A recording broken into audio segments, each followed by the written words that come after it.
Goal, nation's leading institute.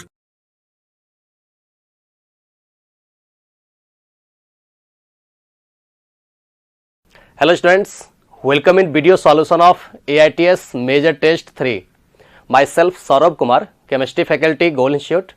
In this video I am going to discuss organic chemistry part. Okay? तो सबसे पहले यहाँ पर organic chemistry का क्वेश्चन जो स्टार्ट किया गया है 51 नंबर से, जिसमें आप लोगों को सबसे पहले कहा क्या जा रहा है कि number of unhybridised orbital in vinyl acetylenes are. सबसे पहले हमको देखना पड़ेगा कि विनाइल एसिटिलीन्स कहते किसको हैं। देखो, तो विनाइल किसको कहते हैं? विनाइल का मतलब होता है CH2 डबल बॉन्ड CH, इसको कहा जाता है विनाइल। और एसिटिलीन क्या है? एसिटिलीन का मतलब होता है C ट्रिपल बॉन्ड CH, इस तरीके से दिया हुआ है, इसको कहते हैं एसिटिलीन। तो इसी कंपाउंड का जो नाम हो गया इसको कहा जाता है विनाइल एसिटिलीन। अब यहां से पूछा जा रहा है नंबर ऑफ अनहाइब्रिडाइज्ड ऑर्बिटल, मतलब ऐसा ऑर्बिटल जो हाइब्रिडेशन में नहीं गया है। तो इस कार्बन का हाइब्रिडेशन पहले तुम देखोगे तो इसका हाइब्रिडेशन यहां पर क्या है? sp2, और इसका भी क्या है? sp2, और इस कार्बन का हाइब्रिडेशन sp, और इसका भी हाइब्रिडेशन क्या होता है? sp। और पता होना चाहिए जहां कहीं sp2 हाइब्रिडेशन होता है इसका मतलब है 1s का इंटरमिक्सिंग 2p ऑर्बिटल के साथ हुआ है, मतलब 1p ऑर्बिटल क्या है? अनहाइब्रिडाइज्ड। तो जहां कहीं sp2 हाइब्रिडेशन होगा वहां पे अनहाइब्रिड ऑर्बिटल 1 होगा।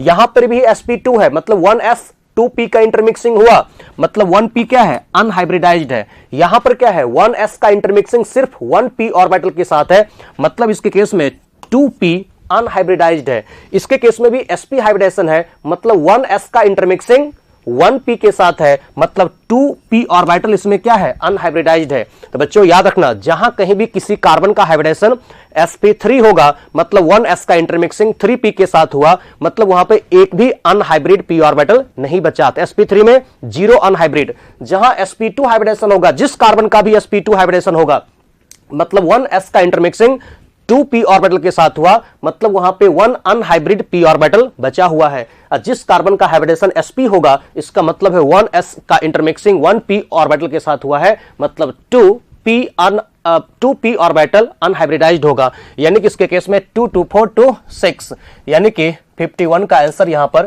थर्ड हो जाएगा। ठीक है, क्लियर है कॉन्सेप्ट? आगे चले, नेक्स्ट क्वेश्चन की तरफ चलते हैं। 54 में कह रहा है कि the following reactions are carried out on the alkane. अब तुम सीखो, ये जो हम लोगों को सबसे पहले दे रहा है वो दे रहा है एसिड कैटालाइज्ड हाइड्रोलिसिस। बच्चों तुमको मालूम होनी चाहिए एसिड कैटालाइज्ड हाइड्रोलिसिस में क्या बनता है? कार्बोकैटायन इंटरमीडिएट, मतलब रीअरेंजमेंट वहां पर पॉसिबल हो सकता है। तो सबसे पहले हम लोगों को जो H3O+ दिया हुआ है, इसका मतलब वहां पर इसको हम लोग कहते हैं एसिड कैटालाइज्ड हाइड्रोलिसिस।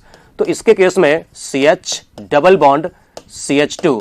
अब इसको यहां पर क्या करना है? H2O ऑब्लिक दे करके H+, ये करो। सबसे पहले तुम क्या करो, इस एल्कीन का पाई बॉन्ड का 2 इलेक्ट्रॉन ये पिक करेगा, और पिक करने के बाद जहां पर H का नंबर ज्यादा है वहां पर ऐड कर दो पहले तुम H+ को, और जैसे यहां पर ऐड किया तो यही फॉर्मेशन किया CH+, और यहां पर हो गया CH3। समझ में आ रहा है? उसके बाद ये जो कार्बोकैटायन इंटरमीडिएट बना है वो सेकेंडरी बना है, तो बगल में हम लोग क्या कर देते हैं, जो 3 मिथाइल है एक ही कार्बन के ऊपर, यहां से हम लोग करा देते हैं 1 2 मिथाइल शिफ्ट। तो जैसे ही आपने 1 2 मिथाइल शिफ्ट कराया, इस तीनों मिथाइल में से किसी भी एक मिथाइल का शिफ्टिंग कर दो बच्चों। जैसे तुम लोग शिफ्टिंग करोगे तो अब जो फॉर्मेशन करेगा ये मोर स्टेबल कार्बोकैटायन इंटरमीडिएट का फॉर्मेशन कर देगा। नहीं, अब ये जो मोर स्टेबल कार्बोकैटायन इंटरमीडिएट बना, इसके ऊपर अब अटैक करेगा इसमें वाटर। तो वाटर का OH more stable carbocation intermediate के ऊपर अटैक करेगा, यानी कि वही जो बनेगा इसके केस में मेजर प्रोडक्ट बनेगा। तो मेजर प्रोडक्ट ये हो जाएगा इसके केस में। ठीक है, तो A बन गया, B बन गया हम लोगों का, ये बन गया हम लोगों का क्या? B बन गया। लेकिन सेकंड में जो हम लोगों को दे रहा है, जो C बनाने की बात कर रहा है, वो दे रहा है HgOAC का होल टू वाटर, सेकंड में NaBH4 इन अल्कलाइन मीडियम, उसको कहते हैं ऑक्सीमर्कुरेशन डीमर्कुरेशन। बच्चों ये कौन सा रिएक्शन है सेकंड वाला? ये है ऑक्सीमर्कुरेशन डीमर्कुरेशन। वहां पे लगता है मार्कोनी-कॉप्स रूल, और ऑक्सीमर्कुरेशन डीमर्कुरेशन में कार्बोकैटायन इंटरमीडिएट नहीं बनता है, इसलिए रीअरेंजमेंट नहीं होता है। तो सी वाले में जो बनेगा प्रोडक्ट विदाउट एनी रीअरेंजमेंट, क्योंकि उसमें कार्बोकैटायन इंटरमीडिएट बनता ही नहीं है, तो जहां पे वो कार्बन कार्बन डबल बॉन्ड दिया हुआ रहेगा, हमेशा ध्यान रखना, वहीं पे डायरेक्ट लग जाएगा मार्कोनी-कॉप्स रूल। बिल्कुल, तो ये जो बन गया इसके केस में वो तो बी बना, उसमें एसिड कैटालाइज्ड हाइड्रोलिसिस है तो कार्बोकैटायन बनता है, और जब कार्बोकैटायन बना तो रीअरेंजमेंट होता है और उसके मुताबिक मोर स्टेबल कार्बोकैटायन इंटरमीडिएट बनाता है मेजर प्रोडक्ट। लेकिन ये सेकेंड वाला HgOAc का होल 2, इसको हम लोग ऐसे भी लिख सकते हैं, HgOAc का होल 2 कहने का मतलब हुआ CH3COO का होल 2, CH3COO का होल 2 Hg, ऐसे भी इसको लिखा जा सकता है। इसको हम लोग मर्क्यूरिक एसीटेट भी कहते हैं। तो ये होता है ऑक्सीमर्कुरेशन डीमर्कुरेशन, लगता है मार्कोनी-कॉप्स रूल, कार्बोकैटायन नहीं बनता है, इसलिए रीअरेंजमेंट नहीं होता है। और ये जो लास्ट में है इसको कहते हैं हम लोग हाइड्रोबोरेशन ऑक्सीडेशन। तो हाइड्रोबोरेशन ऑक्सीडेशन में क्या होता है, हाइड्रोबोरेशन ऑक्सीडेशन में एक्चुअल में एंटी मार्कोनी-कॉप्स रूल बनता है, और एंटी मार्कोनी-कॉप्स रूल के मुताबिक एल्कोहल बनता है, और इसमें भी रीअरेंजमेंट नहीं होता है। तो जब रीअरेंजमेंट होता ही नहीं है, क्योंकि कार्बोकैटायन इंटरमीडिएट नहीं बनता है, तो डायरेक्ट यहां पे लगाओगे तुम एंटी मार्कोनी-कॉप्स रूल, और इसमें ऊपर वाले में लगाओगे मार्कोनी-कॉप्स रूल, और बी वाले में करोगे रीअरेंजमेंट ऑफ कार्बोकैटायन। ठीक है, याद रहेगा, तीनों रिएक्शन बहुत इंपॉर्टेंट है बच्चों। इस तरीके से तुम यहां पर अब सिलेक्ट कर सकते हो। तो पहले मैंने आपको समझा दिया कि अगर एसिडिक हाइड्रोलिसिस है तो एसिड कैटालाइज्ड हाइड्रोलिसिस दिया हुआ है तो वहां पर कार्बोकैटायन इंटरमीडिएट बनेगा, रीअरेंजमेंट होगा। तो किस प्रकार से बनेगा वो देखा तुमने। तो रीअरेंजमेंट करने के बाद यहां पर कहां दिया हुआ, इसमें भी नहीं है, इसमें भी नहीं है, इसमें भी नहीं है। एक ही ऑप्शन ऐसा है जहां रीअरेंजमेंट करने के बाद दिया गया है ऑप्शन नहीं। तो रीअरेंजमेंट करने के बाद देख सकते हो 4 में है कि पहले H+ गया वहां, फिर रीअरेंजमेंट करने के बाद मिथाइल शिफ्ट करने के बाद यहां पर OH आया। इसमें है सी वाला जो है वो है इसके केस में एक्चुअल में ऑक्सीमर्कुरेशन डीमर्कुरेशन, जहां की विदाउट एनी रीअरेंजमेंट डायरेक्ट लगेगा मार्कोनी-कॉप्स रूल, ये भी करेक्ट है। उसके बाद यहां पे लगेगा एंटी मार्कोनी-कॉप्स रूल, वो भी करेक्ट है। यानी कि इसका आंसर हो जाएगा 4। ध्यान रखना बच्चों, इसका जो आंसर होने वाला है वो 4 हो जाएगा, यानी कि क्वेश्चन नंबर 54 का 4 हो जाएगा। क्लियर है कॉन्सेप्ट? आगे चलो नेक्स्ट क्वेश्चन की तरफ चलते हैं। 54 के बाद 57, given below are 2 statements, one is labelled as assertion A and the other as reason R. बच्चों ये लिया गया है फिर से एक बार क्रोमेटोग्राफी से, ठीक है। तो आप लोग जो एडजॉर्प्शन क्रोमेटोग्राफी पढ़ते हो उसमें 2 प्रकार का होता है। तो एडजॉर्प्शन क्रोमेटोग्राफी में एक होता है कॉलम क्रोमेटोग्राफी और एक होता है थिन लेयर क्रोमेटोग्राफी, TLC के नाम से आप लोगों ने सुना होगा। तो thin layer chromatography is an adsorption chromatography, correct है। तो कॉलम क्रोमेटोग्राफी और थिन लेयर क्रोमेटोग्राफी दोनों तो एडजॉर्प्शन का ही टाइप है, तो बिल्कुल यहां पे असर्शन करेक्ट है। और रीजन इसका कह रहा है कि ए thin layer of silica jail, बिल्कुल सही है। Thin layer of silica jail is spread over एक ग्लास प्लेट। आप देखते होंगे एक ग्लास प्लेट हम लोग यहां पर लेते हैं और उस ग्लास प्लेट के ऊपर हम लोग सिलिका जेल को स्प्रेड कर देते हैं, जो कि एक एडजॉर्बेंट का काम करता है। वही एडजॉर्ब करता है अपने सरफेस पे कंपोनेंट ऑफ ऑर्गेनिक कंपाउंड को। तो यही तो कह रहा है a thin layer of silica gel spread over a glass plate of suitable size in thin layer chromatography which acts as an adsorbent. तो आखिरकार यहां पर कह रहा है कि थिन लेयर क्रोमेटोग्राफी जो है एक एडजॉर्प्शन क्रोमेटोग्राफी है। तो क्यों है? इसका रीजन है कि एक हम लोग लेते हैं थिन प्लेट लेते हैं और उसके ऊपर हम लोग सिलिका जेल का स्प्रेड कर देते हैं, फैला देते हैं, और वही एडजॉर्ब करता है फिर कंपोनेंट को। तो ये यहां पर रीजन जो है वो करेक्ट एक्सप्लेनेशन भी है। ये डायरेक्ट एनसीईआरटी का लाइन लिया गया है। आप जाकर के क्रोमेटोग्राफी जहां TLC वाला होगा वहां पे आप जरूर स्टडी करोगे इसको। तो both assertion and reason are correct and reason is correct explanation of assertion हो जाएगा, यानी कि यहां पर फर्स्ट ऑप्शन हो जाएगा बिल्कुल यहां पर। ओके, नेक्स्ट चलते हैं क्वेश्चन 57 के बाद 60, arrange the flowing radicals in order of increasing stability. बच्चों यहां पर जो रेडिकल है वो 1 पाई बॉन्ड के साथ रेजोनेंस कर रहा है। यहां पर रेजोनेंस नहीं कर रहा है, लेकिन अल्फा H का नंबर कितना है इसके केस में? अल्फा H का नंबर यहां पर 9 है, क्योंकि अब तुम देख सकते हो। लेकिन कार्बोकैटायन वाला तुम यहां पर एक्सेप्शनल केस मत लगा देना, ठीक है। यहां पर सिंपली हाइपर कंजुगेशन या +I लग रहा है, और यहां पर क्या है? यहां पर PH3 है। PH3 कहने का मतलब हुआ इस तरीके से रहेगा 3 फिनाइल। तो 3 फिनाइल का मतलब हो गया 9 पाई बॉन्ड। तो 9 पाई बॉन्ड के साथ ये रेजोनेंस कर रहा है। थर्ड वाला जो रेडिकल है वो 9 पाई बॉन्ड के साथ रेजोनेंस स्टेबलाइज्ड है। फर्स्ट वाला 1 पाई बॉन्ड के साथ रेजोनेंस स्टेबलाइज्ड है। और इसके केस में देखोगे तो टोटल अल्फा H का नंबर कितना है? तो इसके केस में टोटल अल्फा H का नंबर 6 है। तो यहां पे अल्फा H का नंबर 6 है, इसमें अल्फा H का नंबर 9 है, इसमें रेजोनेंस हो रहा है 9 पाई बॉन्ड के साथ, इसमें रेजोनेंस हो रहा है 1 पाई बॉन्ड के साथ। देखो जब भी तुमको देखना है फ्री रेडिकल इंटरमीडिएट का स्टेबिलिटी, तो आपको वहां पर देखना है सबसे पहले अगर कोई रेडिकल रेजोनेंस में जा रहा है तो वो ज्यादा है स्टेबल होगा कंपेयर टू हाइपर कंजुगेशन या प्लस आई। भले यहां पे हाइपर कंजुगेशन हो रहा है 9 अल्फा एच के द्वारा, भले हाइपर कंजुगेशन हो रहा है 9 अल्फा एच के द्वारा, फिर भी ये कम स्टेबल होगा। किससे? ये फर्स्ट वाले से, यानी कि जो एलाइल रेडिकल है उससे कम स्टेबल होगा, क्योंकि वहां पे रेजोनेंस है। तो सबसे कम स्टेबल यहां पर होगा 4, क्योंकि इसके केस में मात्र 6 अल्फा एच के द्वारा हाइपर कंजुगेशन और 2 मिथाइल के द्वारा प्लस आई है। उसके बाद होगा 2, और उसके बाद इससे ज्यादा स्टेबल होगा 1, और सबसे ज्यादा स्टेबल होगा यहां पर 3। देखो तो 4 2, कोई ऐसा ऑप्शन है क्या? 4 2 1 3, इस तरीके से तुम कह सकते हो सेकंड ऑप्शन इसका हो जाएगा 4 2 1 3। पहले आप देख सकते हो 2 और 4 में रेजोनेंस नहीं है, तो अल्फा एच के आधार पे देखोगे वहां पे 6 अल्फा एच है, यहां पे 9 अल्फा एच है, तो सबसे कम स्टेबल हो गया 4, उसके बाद हो गया 2। यहां रेजोनेंस 1 पाई बॉन्ड के साथ है, यहां रेजोनेंस 9 पाई बॉन्ड के साथ है, इसलिए यहां पर कहेंगे 1 लेस स्टेबल होगा, 3 यहां पे सबसे ज्यादा स्टेबल होगा। समझ में आ गया? Good, very good. अब देखो नेक्स्ट क्वेश्चन की तरफ आते हैं। 63, identify the incorrect option from the following. ये हाइड्रोकार्बन चैप्टर में जब जाओगे तो जहां एल्केन आपको दिया हुआ है, तो एल्केन में आपको कंट्रोल्ड ऑक्सीडेशन ऑफ एल्केन दिया हुआ है। तो कंट्रोल्ड ऑक्सीडेशन ऑफ एल्केन करते हो तो वहां पर आप लोगों को कॉपर मेटल के साथ, मोलिब्डेनम ऑक्साइड के साथ या मैग्नीज डाइएसिटेट के साथ दिया हुआ है। बच्चों याद रखना, जहां कहीं भी तुम लोग अगर कोई टर्सरी हाइड्रोजन वाला एल्केन लेते हो, कोई ऐसा एल्केन जिसमें एटलीस्ट 1 टर्सरी एच है, कितना है? टर्सरी एच एटलीस्ट 1 है, उसका तुम करते हो पोटासियम परमैंगनेट यानी स्ट्रॉन्ग ऑक्सीडाइजिंग एजेंट के साथ अगर करते हो ऑक्सीडेशन, तो क्या होता है? यहां पर जो टर्सरी कार्बन पे हाइड्रोजन है, उस कार्बन और हाइड्रोजन के बीच में एक एडिशन हो जाता है ऑक्सीजन का। तो यहां पर कार्बन और हाइड्रोजन के बीच में एक एडिशन हो जाता है ऑक्सीजन का सिर्फ, यानी कि यहां पर जो फॉर्मेशन करता है वो टर्सरी ब्यूटाइल अल्कोहल का फॉर्मेशन करता है। तो पूछ रहा है identify the incorrect option from the following. Incorrect पूछ रहा है, देख रहे हो, ध्यान से पढ़ा करो। तो ये फर्स्ट वाला करेक्ट है। उसके बाद सेकंड में कंट्रोल्ड ऑक्सीडेशन है कि मीथेन का O2 के साथ reaction in the presence of copper metal. तो बच्चों जब तुम यहां पर मीथेन का ऑक्सीडेशन करते हो कॉपर मेटल के साथ एट 523 केल्विन और 100 एटमॉस्फेरिक प्रेशर, तो यहां पर मिथेनॉल का फॉर्मेशन करता है। ये करेक्ट है बिल्कुल। आप देखो एल्केन चैप्टर जाकर के उल्टो, वहां पर एक कंट्रोल्ड ऑक्सीडेशन होगा, वहीं पे सब रिएक्शन दिया हुआ है हाइड्रोकार्बन में एल्केन चैप्टर में। उसके बाद ये देखो मोलिब्डेनम ऑक्साइड के साथ, तो MO2O3 के साथ जब ऑक्सीडेशन करते हो मीथेन का, तो यहां पर फॉर्मल्डिहाइड का फॉर्मेशन होता है, बिल्कुल करेक्ट है।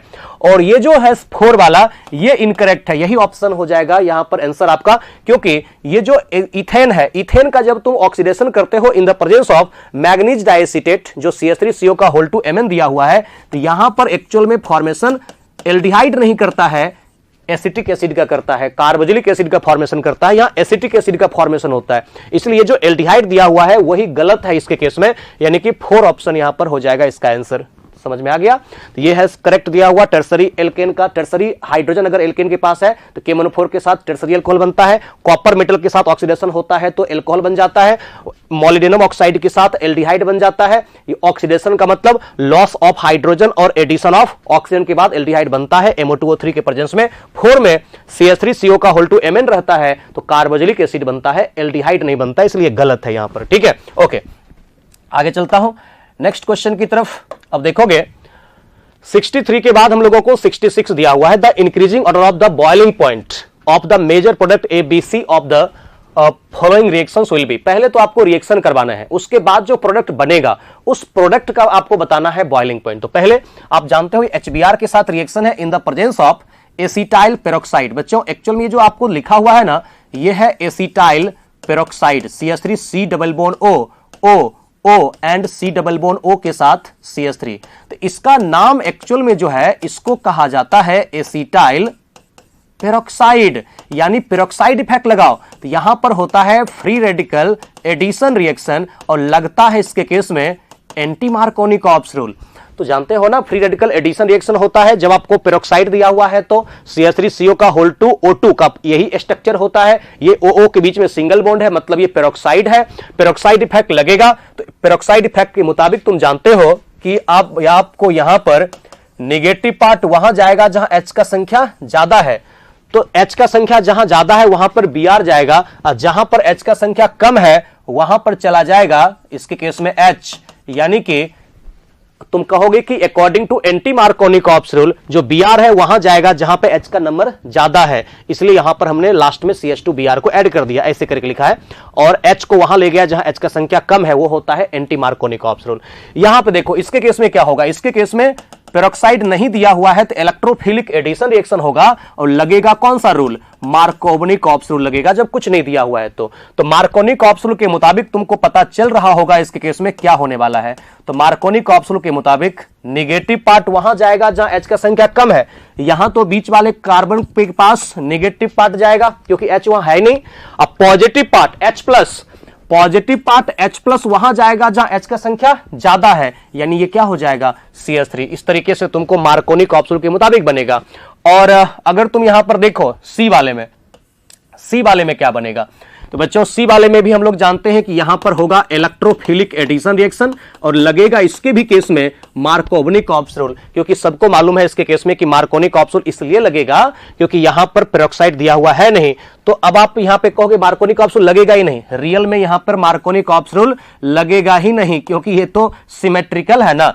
मार्कोनी-कॉप्स रूल वहां लगता है जहां वो अनसिमेट्रिकल होता है। यहां तो BrH और CH3H दोनों कॉमन है, कार्बन कार्बन डबल बॉन्ड के बाद, तो जहां मन है वहां पर ऐड कर दो H को। मान लो हमने एक H को यहां ऐड किया, पहले से एक H था, एक H और ऐड कर दिया, CH2 हो गया, और ये यहां पर ऐड कर दिया CH के साथ Br। तो CH के साथ तुम लोग यहां पर Br को ऐड कर दो, तो Br को ऐड कर दिया तो जहां मन वहां पर ऐड कर सकते हो क्योंकि इसके केस में अनसिमेट्रिकल है नहीं। मार्कोनी-कॉप्स रूल वहां लगता है जहां अनसिमेट्रिकल है। तो बच्चों ये जो हम लोगों को बना, ये बन गया इसके केस में A, और ये जो बना इसके केस में वो बन गया B, और ये बन गया इसके केस में C। ये तो तुमने पहले बना दिया। और जानते हो तुम क्या जानते हो कि बॉइलिंग पॉइंट जो होता है वो बॉइलिंग पॉइंट डायरेक्टली प्रोपोर्शनल किसके होते हैं, डायरेक्टली प्रोपोर्शनल होते हैं मॉलिक्यूलर मास के, और इनवर्सली प्रोपोर्शनल होते हैं किसके, ब्रांचिंग के। बस इतना ही तो हम लोगों को देखना होता है।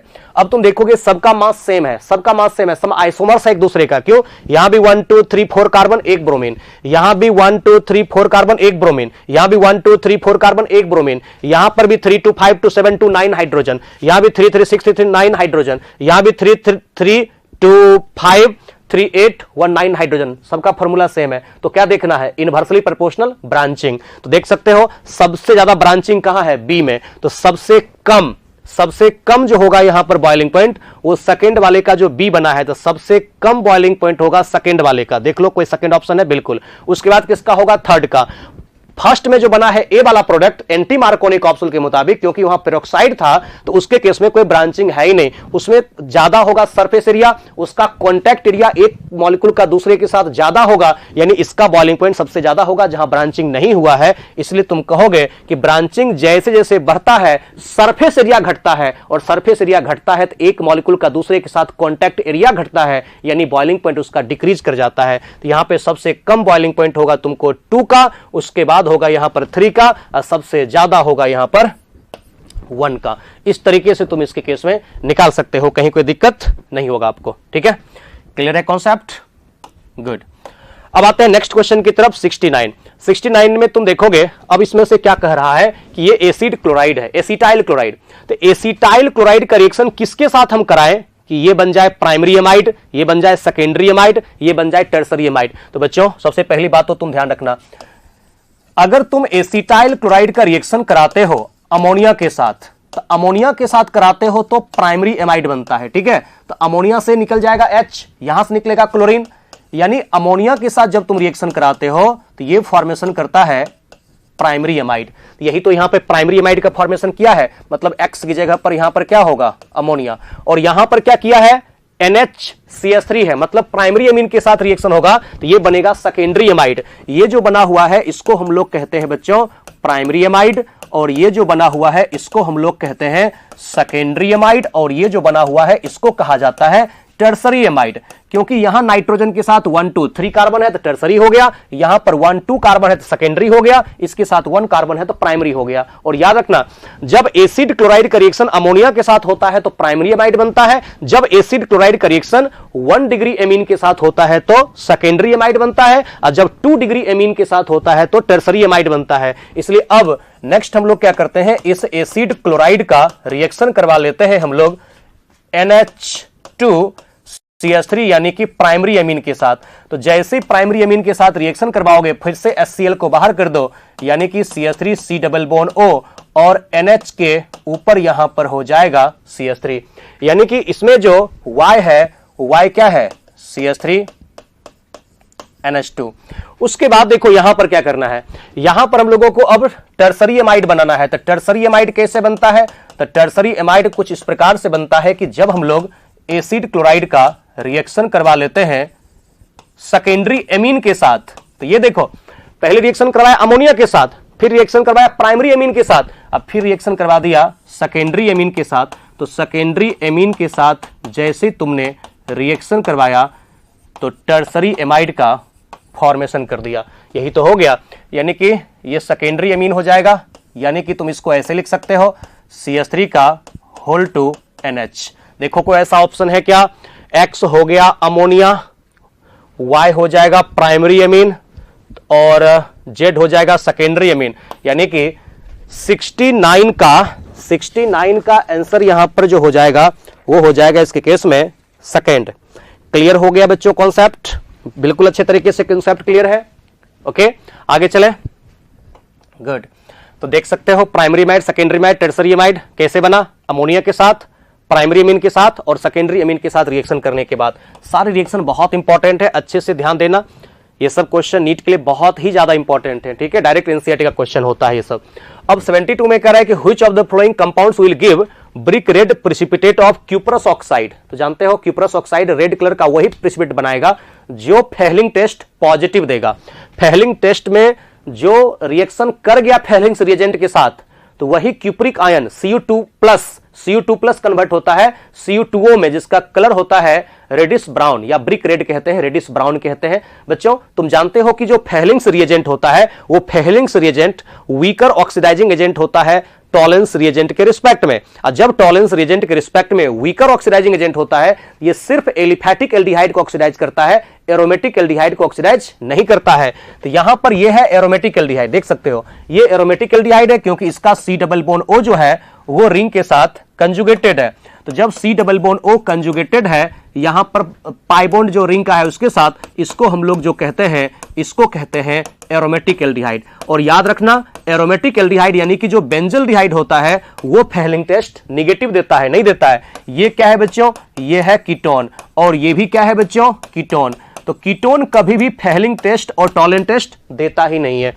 उसके बाद ये जो है ये यहां पर एलिफैटिक एल्डिहाइड में आएगा, इसको हम लोग यहां पर कहेंगे कि ये इसके केस में देगा फेहलिंग टेस्ट। तो इसको अगर तुम रिएक्शन करवाते हो फेहलिंग्स रिएजेंट के साथ Cu2+ एंड OH-, तो ये जो है ना एल्डिहाइड ऑक्सीडाइज करके सॉल्ट ऑफ कार्बोक्सिलिक एसिड में कन्वर्ट हो जाता है, और यही जो क्यूप्रिक आयन है Cu2+ क्यूप्रिक आयन है, और Cu2+ OH- जो फेहलिंग्स रिएजेंट होता है उसका कलर होता है ब्लू, डीप ब्लू कलर का होता है। तो ये कन्वर्ट हो जाता है इसके केस में क्यूप्रस ऑक्साइड में, यही होता है यहां पर रेडिश ब्राउन होता है, रेडिश ब्राउन होता है, ठीक है। और साथ में यहां पर H2O बाहर हो जाता है। तो याद रखना एरोमेटिक एल्डिहाइड नहीं देगा ये टेस्ट, कीटोन देगा नहीं, तो इसका आंसर हो जाएगा सिर्फ और सिर्फ फर्स्ट, यही देगा यहां पर फेहलिंग टेस्ट। समझ में आ गया, गुड। 72 के बाद नेक्स्ट क्वेश्चन की तरफ चलते हैं हम लोग, और वो है मैच लिस्ट 1 विथ लिस्ट 2। ऐसा है बच्चों, सबसे पहली बात ये जो है ना ये C double bond N NH2, इसको हम लोग क्या कहते हैं, इसको हम लोग कहते हैं, याद रखना इसको कहा जाता है हाइड्राजोन। कि जब हम लोग किसी एल्डिहाइड कीटोन का रिएक्शन करवाते हैं हाइड्राजीन के साथ NH2 के साथ, तो यही बनता है C double bond N NH2, इसको हाइड्राजोन कहते हैं।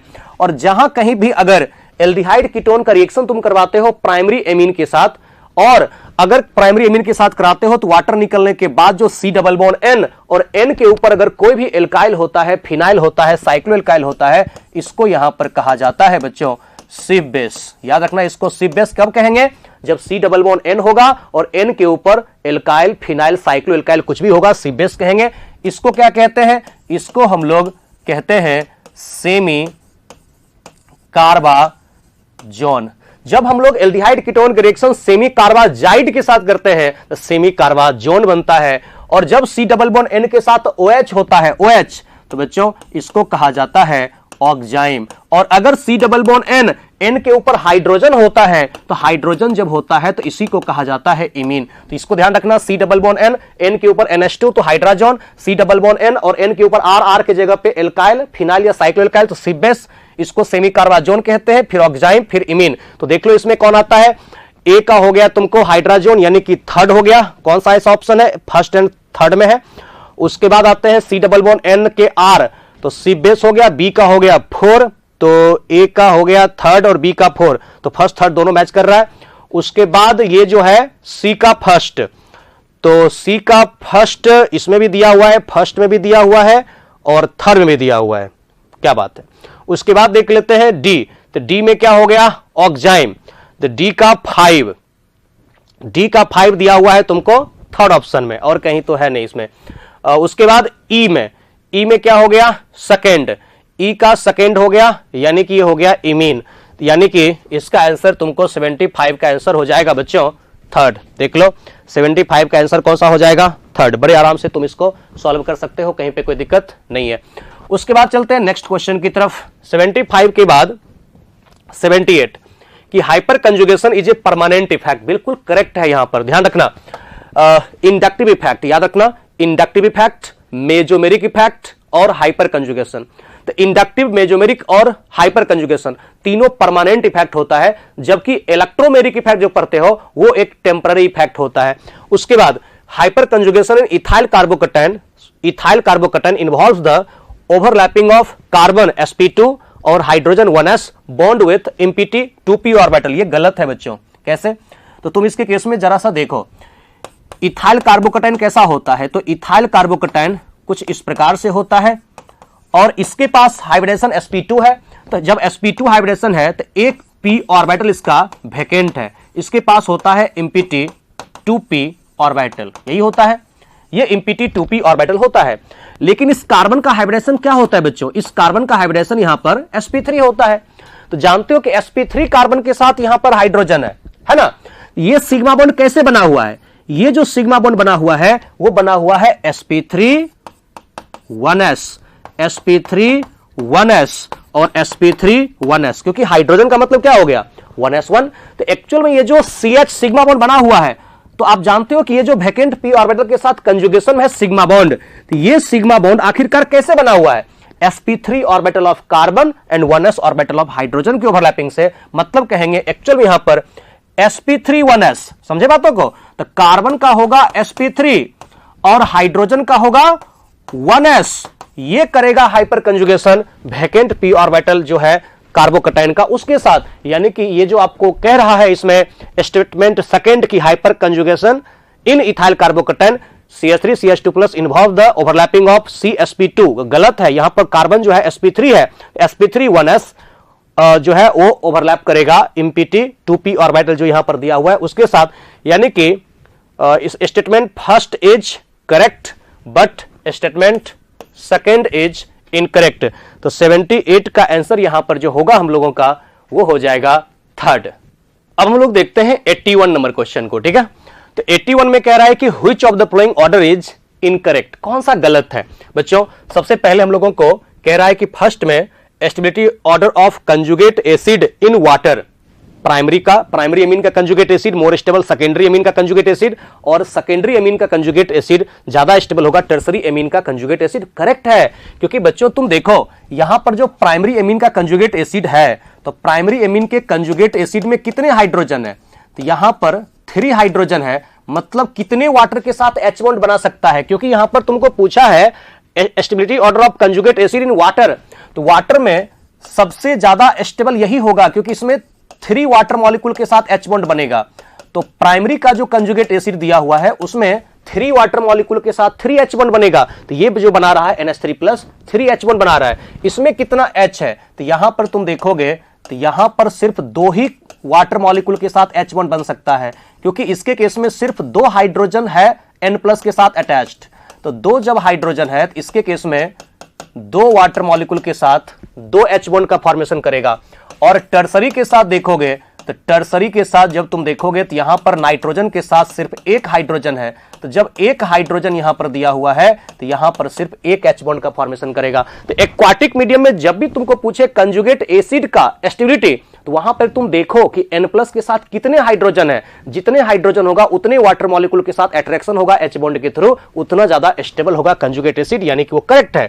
उसके बाद एसिडिक स्ट्रेंथ ये जो दिया हुआ है बच्चों, ये प्रैक्टिकल डेटा pKa के वैल्यू के आधार पर तुमको ये कहां लिखा हुआ है, जब तुम कार्बोक्सिलिक एसिड पर होगे। हम लोगों का एनसीईआरटी जो है 12th वाला पार्ट, उसमें aldehyde ketone and carboxylic acid वाले चैप्टर में जाओगे तो वहां पे कार्बोक्सिलिक एसिड वाले में जहां पर प्रिपरेशन खत्म हुआ है और फिजिकल प्रॉपर्टीज पढ़ना है, वहीं पे तुम देखना एरो देकर के पूरा ये सीक्वेंस दिया हुआ है, ठीक है ना।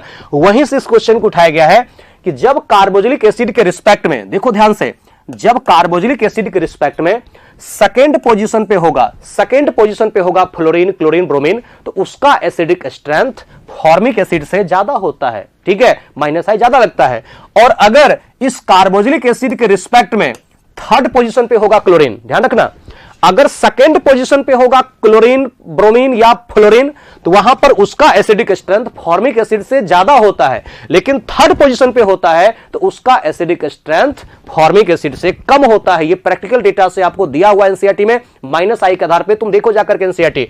तो जब 2 ब्रोमो इथेनोइक एसिड है तो उसका एसिडिक स्ट्रेंथ ज्यादा होता है फॉर्मिक एसिड से। लेकिन जब 3 क्लोरो प्रोपानोइक एसिड है, यह है 2 ब्रोमो इथेनोइक एसिड, वो ज्यादा एसिडिक होता है फॉर्मिक एसिड से, pKa का वैल्यू उसका कम होता है फॉर्मिक एसिड से। लेकिन अगर तुम देखोगे यहां पर 3 क्लोरोप्रोपानोइक एसिड, उसका एसिडिक स्ट्रेंथ घट जाता है फॉर्मिक एसिड से, और बेंजोइक एसिड का एसिडिक स्ट्रेंथ यहां पर कम ही होता है इसके रिस्पेक्ट में, ठीक है। तो ये एकदम से आपको ऑर्डर वहीं से लिया गया है एनसीईआरटी से। उसके पूरे के पूरे ऑर्डर को जरूर आप याद कर लीजिएगा समझ करके, जो pKa के वैल्यू के आधार पे दिया हुआ है, -I के मैग्नीट्यूड के आधार पे जो दिया हुआ है एसिडिक स्ट्रेंथ का ऑर्डर, वो पूरा एनसीईआरटी में जाकर के इतना प्रैक्टिस करो कि आपको पूरा का पूरा ऑर्डर याद हो जाए, ठीक है। ये करेक्ट दिया हुआ है। उसके बाद बॉइलिंग पॉइंट जो दिया हुआ है, एल्कोहल का ज्यादा एल्डिहाइड से, एल्डिहाइड का ज्यादा कीटोन से, गलत है बच्चों। ये भी तुमको मिलेगा जहां एल्डिहाइड कीटोन का प्रिपरेशन खत्म हुआ है और फिजिकल प्रॉपर्टीज है, तो फिजिकल प्रॉपर्टीज में जाके तुम देखना एक बॉक्स में,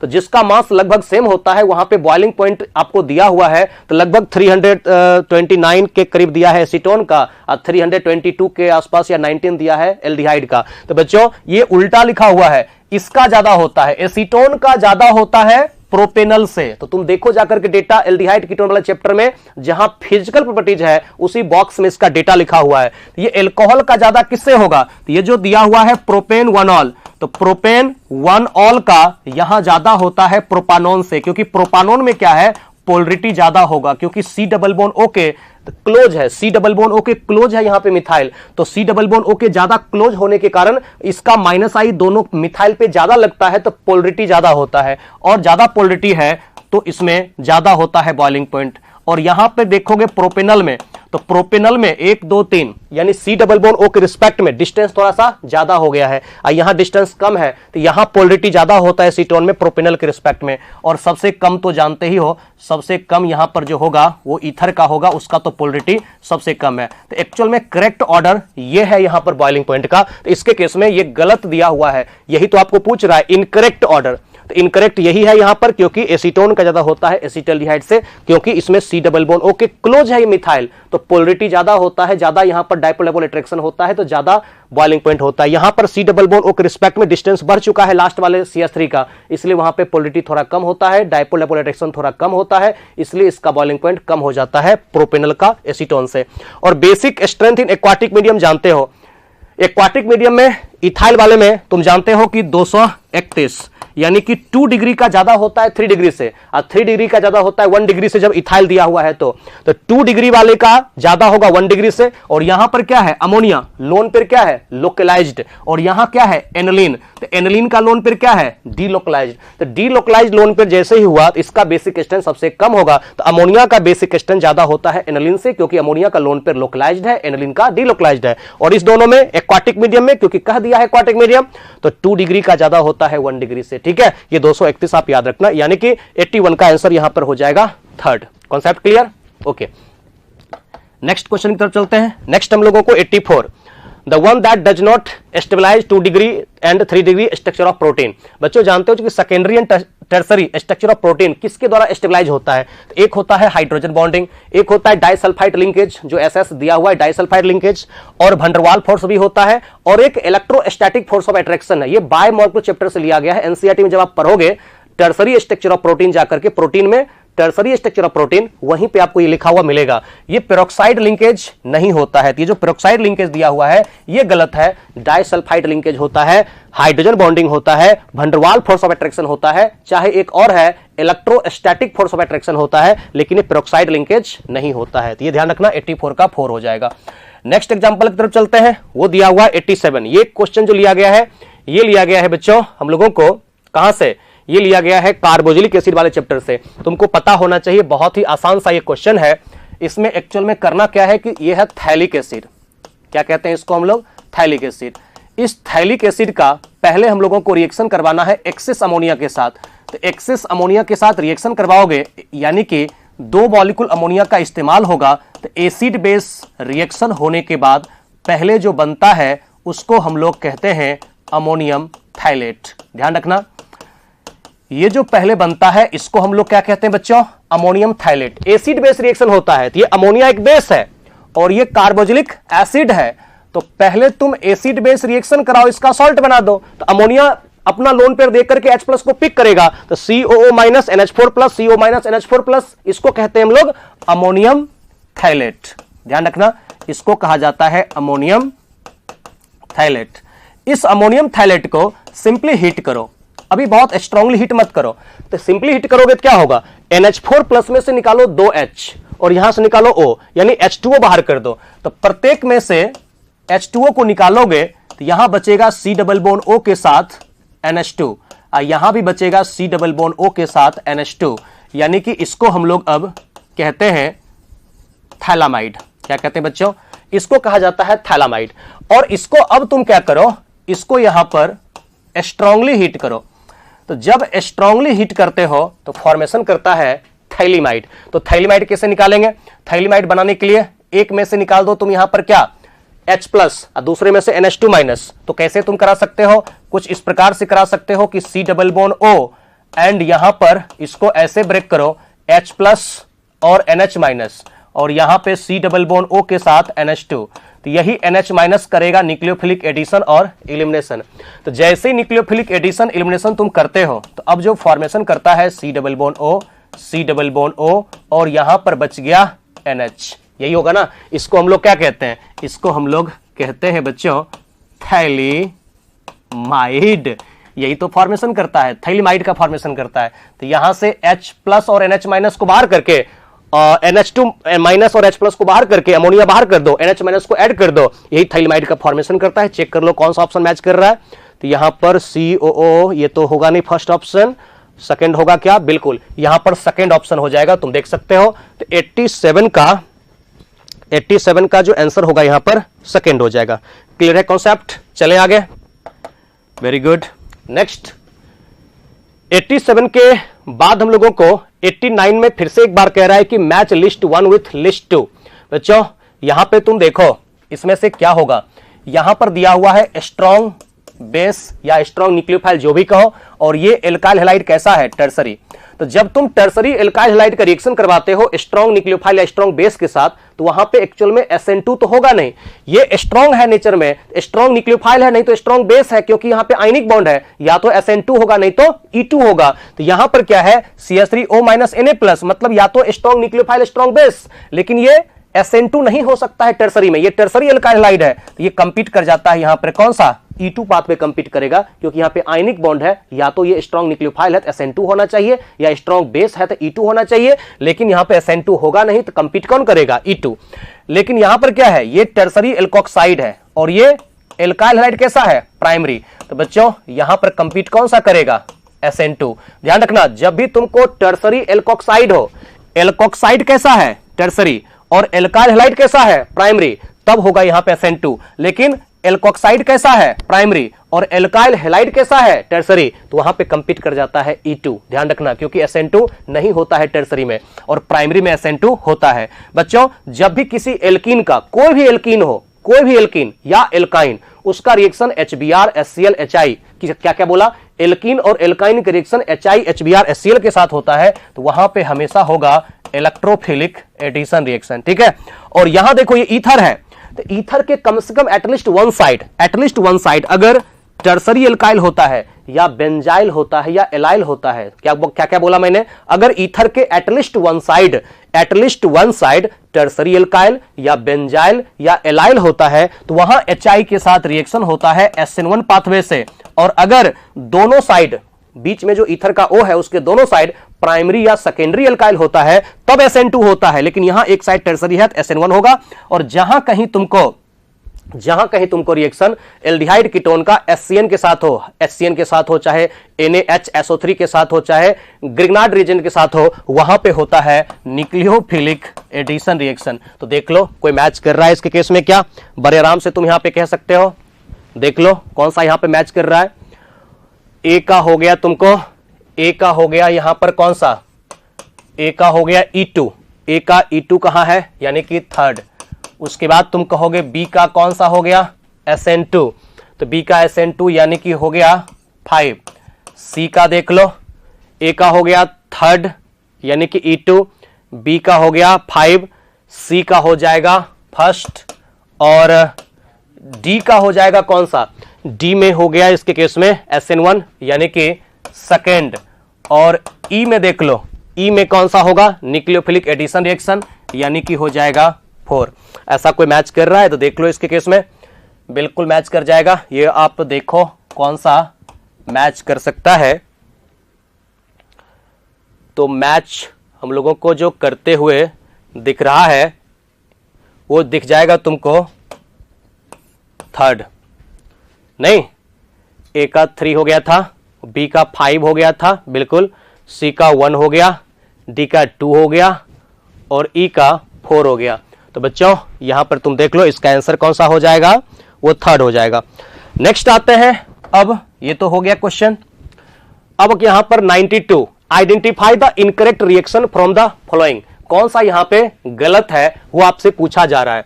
तो सबसे पहले यहां पर साइक्लोहेक्सेनॉल का रिएक्शन जो दिया हुआ है SOCl2 थायोनिल क्लोराइड के द्वारा, तो थायोनिल क्लोराइड तो सिंपल जानते हो कि OH को रिप्लेस करता है, तो ये OH को रिप्लेस करके क्लोरीन आता है और यहां से SO, यहां से एक O मिलकर के SO2 गैस बाहर, यहां से एक H, यहां से Cl मिलकर के HCl बाहर। ये करेक्ट है, तो ये करेक्ट है। इनकरेक्ट पूछ रहा है। अब बी में कह रहा है कि Br2 in the presence of heat और अल्ट्रावायलेट रे। बच्चों जहां कहीं देखो, जहां कहीं भी तुमको किसी हाइड्रोकार्बन का या कोई ऐसा कंपाउंड है जिसके पास एटलीस्ट 1 sp3 कार्बन है, उसका रिएक्शन Br2 या Cl2 के साथ है इन the presence of heat, sunlight या अल्ट्रावायलेट रे या HNu, तो वहां पे रिएक्शन होता है FRS। और FRS जब भी होता है sp3 कार्बन पे, और कौन सा sp3 कार्बन, वैसा sp3 कार्बन जो कार्बन कार्बन डबल बॉन्ड के साथ डायरेक्टली अटैच्ड है, ये भी सही है। और सी वाला ये गलत है, सी यहां पर बिल्कुल गलत कह रहा है, क्योंकि सी वाले में क्या किया है ना, ये OH कंजुगेटेड है, तो जब ये OH का लोन पेयर कंजुगेटेड है तो क्या ये HCl के साथ रिएक्शन करेगा, नो। तो फिनॉल का रिएक्शन जो OH लोन पेयर के साथ कंजुगेटेड है, जो OH का लोन पेयर अपने ही अंदर मॉलिक्यूल के अंदर पाई बॉन्ड के साथ कंजुगेटेड है, वो कभी भी HCl HBr HI के साथ रिएक्शन नहीं करता है, इसलिए ये गलत कह रहा है। यहां पर Cl ला दिया है जो कि गलत है। ये तो ठीक है, ये रिएक्शन करेगा, ये बिल्कुल करेगा, लेकिन नीचे OH को हटा दिया, वो गलत है। ये OH ऐसे ही यहां पे रहना चाहिए, वो रिएक्शन नहीं करेगा, सिर्फ ये वाला रिएक्शन करेगा जो CH2OH है, वो HCl के साथ रिएक्शन करेगा, गलत है। तो ये सी हो गया आंसर, ये गलत है। डी में देखो HI है, HI के साथ इलेक्ट्रोफिलिक एडिशन होगा, लगेगा कौन सा रूल, मार्कोवनी-कॉप्स रूल। तो मार्कोवनी-कॉप्स रूल के मुताबिक नेगेटिव पार्ट वहां जाएगा जहां H की संख्या कम है, मतलब जहां मिथाइल है, और H+ वहां जाएगा जहां H की संख्या ज्यादा है, तो ये यहां पर करेक्ट है। उसके बाद देखो ये फिन कैल्स्टिन रिएक्शन है, तो फिन कैल्स्टिन रिएक्शन है तो यहां पर NaBr बाहर हो जाएगा, आयोडीन ऐड हो जाएगा, करेक्ट है। लेकिन बच्चों फिर से यहां पर F में देखो, एफ गलत है, ये भी यहां पे गलत है, इनकरेक्ट पूछ रहा है ना, एफ इनकरेक्ट है। क्यों? क्योंकि यहां पर हीट और अल्ट्रावायलेट लाइट है। मैंने बोला ना, जहां कहीं Br2 या Cl2 के साथ रिएक्शन दिया हुआ हो, किसके साथ?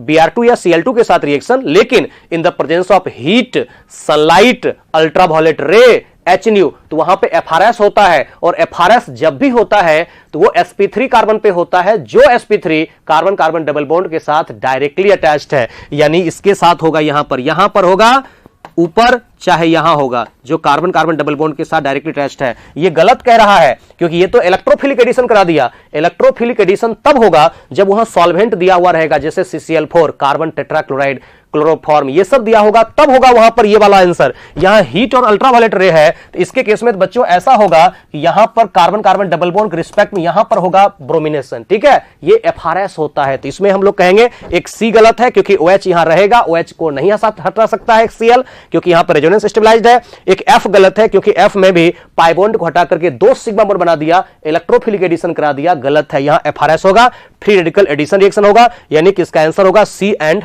F। देख लो, इस तरीके से 92 का आंसर जो होगा इसमें वो हो जाएगा तुमको 4। क्लियर है कॉन्सेप्ट? ओके, अब चलते हैं नेक्स्ट क्वेश्चन की तरफ। नेक्स्ट क्वेश्चन हम लोगों का है 95। The correct order of nucleophilicity is. The correct order of nucleophilicity में F माइनस का कह रहा है कि न्यूक्लियोफिलिसिटी ज्यादा है, यहां पर OH माइनस से, गलत, क्योंकि फ्लोरीन और OH, F minus OH minus दोनों के ऊपर नेगेटिव चार्ज है, तो दोनों जब नेगेटिव चार्ज वाला है तो वहां पे इलेक्ट्रोनेगेटिविटी देखा जाता है एक पीरियड में। तो एक पीरियड में लेफ्ट टू राइट जाते हैं तो इलेक्ट्रोनेगेटिविटी बढ़ता है, इसलिए उसका न्यूक्लियोफिलिसिटी घटता है। तो बच्चों यहां पर OH माइनस का न्यूक्लियोफिलिसिटी ज्यादा होता है F माइनस से, तो एक पीरियड में लेफ्ट टू राइट न्यूक्लियोफिलिसिटी घटता है। अब यहां पर देखो, ये तो गलत दिया हुआ है, क्योंकि एक है न्यूट्रल, एक क्या है? Negative charge. तो ध्यान रखना, निगेटिवली चार्ज्ड का, निगेटिव चार्ज वाले का न्यूक्लियोफिलिसिटी ज्यादा होता है न्यूट्रल से। बच्चों निगेटिव चार्ज वाले का न्यूक्लियोफिलिसिटी ज्यादा होता है न्यूट्रल से। तो ये भी गलत है, ये भी गलत है, वो भी गलत है। ये करेक्ट है, क्योंकि NH2 माइनस का न्यूक्लियोफिलिसिटी अमोनिया से ज्यादा होता है। ये है निगेटिवली चार्ज, वो है न्यूट्रल। तो हमेशा ध्यान रखना, निगेटिवली चार्ज न्यूक्लियोफाइल का न्यूक्लियोफिलिसिटी ज्यादा होता है न्यूट्रल से, इसलिए इसका आंसर होगा यहां पर 4। करेक्ट है? ओके, यहां पर तो इलेक्ट्रोनेगेटिविटी देखेंगे, जब दोनों यहां पर दिया हुआ है नेगेटिव चार्ज, तो वहां पर देखेंगे न्यूक्लियोफिलिसिटी जो होगा इनवर्सली प्रोपोर्शनल इलेक्ट्रोनेगेटिविटी के, ठीक है। जिसका इलेक्ट्रोनेगेटिविटी कम होगा एक पीरियड में, उसी का न्यूक्लियोफिलिसिटी ज्यादा होता है। लेकिन ग्रुप में साइज के आधार पर देखते हैं, और एक ग्रुप में टॉप टू बॉटम न्यूक्लियोफिलिसिटी बढ़ता है, और एक पीरियड में लेफ्ट टू राइट न्यूक्लियोफिलिसिटी घटता है। ध्यान रखना इस बातों को। नेक्स्ट आते हैं, arrange the following conformational isomers of normal butane in order of their increasing potential energy. तो बच्चों स्टेबिलिटी नहीं पूछ रहा है, ये पूछ रहा है पोटेंशियल एनर्जी। तो पोटेंशियल एनर्जी जो होगा इनवर्सली प्रोपोर्शनल स्टेबिलिटी के। बात खत्म। यहां पे तुम देखो फर्स्ट वाले में दोनों मिथाइल 180 डिग्री पे है, तो जब डायहेड्रल एंगल 180 डिग्री है, इसको कहा जाता है एंटी स्टेगर्ड। यहां पे दोनों मिथाइल 0 डिग्री पे है, तो इसको हम लोग जो कहते हैं, इसको कहते हैं फुल्ली इक्लिप्स्ड, यही कहते हैं। यहां पे दो मिथाइल के बीच में जो डायहेड्रल एंगल है वो 60 डिग्री है, तो इसको कहा जाता है गॉच। इसको हम लोग अब कहते हैं गॉच या एस्क्यू कहते हैं। और यहां पर क्या है, इसको हम लोग अब कहते हैं पार्शियली इक्लिप्स्ड। इसको कहते हैं पार्शियली इक्लिप्स्ड। ध्यान देना, यानी तुमको पूछेगा कि यहां पर सबसे ज्यादा स्टेबल कौन है, और चूंकि यहां पर क्वेश्चन में कह रहा है इंक्रीजिंग ऑर्डर में, तो इंक्रीजिंग ऑर्डर में पहले हम लोग देख लेते हैं स्टेबिलिटी। तो सबसे कम स्टेबल यहां पर जो होगा, सबसे कम स्टेबल होगा फुल्ली इक्लिप्स्ड। ओके, पहले देख रहा हूं स्टेबिलिटी, उसके बाद होता है पार्शियली इक्लिप्स्ड, उसके बाद होता है गॉच, और सबसे ज्यादा स्टेबल होता है एंटी स्टेगर्ड। हो तो गया, यानी कि यहां पर हम लोगों को अब बताना है पोटेंशियल एनर्जी। तो सबसे कम पोटेंशियल एनर्जी होगा एंटी स्टेगर्ड का, उसके बाद किसका होगा, थर्ड, यानी कि अब हो जाएगा इसके केस में गॉच का, और गॉच के बाद यहां पर जो हो जाएगा इसमें 4, यानी कि पार्शियली इक्लिप्स्ड का, और सबसे हाईएस्ट एनर्जी जो होगा यहां पर वो होगा फुल्ली इक्लिप्स्ड का। देख लो इसके केस में, तो इनवर्सली प्रोपोर्शनल कह दोगे स्टेबिलिटी का, ऐसा कोई ऑप्शन मैच कर रहा है क्या? 1 3 4 2, यानी कि इसका आंसर हो जाएगा 4। इस तरीके से तुम यहां पे देख सकते हो, ठीक है। तो उम्मीद करता हूं पूरा का पूरा ये आप लोगों को सॉल्यूशन समझ में आ गया होगा, और बहुत ही ज्यादा इंपॉर्टेंट ये सब क्वेश्चन है। जहां जहां से एनसीईआरटी से क्वेश्चन को लिया गया है और या फिर उसके कॉन्सेप्ट से लिया गया है, तो आप अच्छे तरीके से इसको समझने की कोशिश करेंगे। और जो बताया मैंने आपको, खास करके एल्डिहाइड कीटोन कार्बिक एसिड में जो एसिडिक स्ट्रेंथ दिया हुआ है एरो दे करके, या फिर जितना भी बॉक्स में आपको डेटा के साथ दिया हुआ है, बॉइलिंग पॉइंट, मेल्टिंग पॉइंट, ये सब, तो उसके डेटा को याद नहीं करना है, उसके ऑर्डर को आप अपने एनसीईआरटी में या फिर शॉर्ट नोट्स बना करके उसको आप शॉर्ट नोट्स में लिख लीजिए, और बार बार उसको डेली आप 1-2 बार रिवाइज करिए। आपको बहुत फायदा करने वाला है नीट के एग्जाम में। Okay, thank you.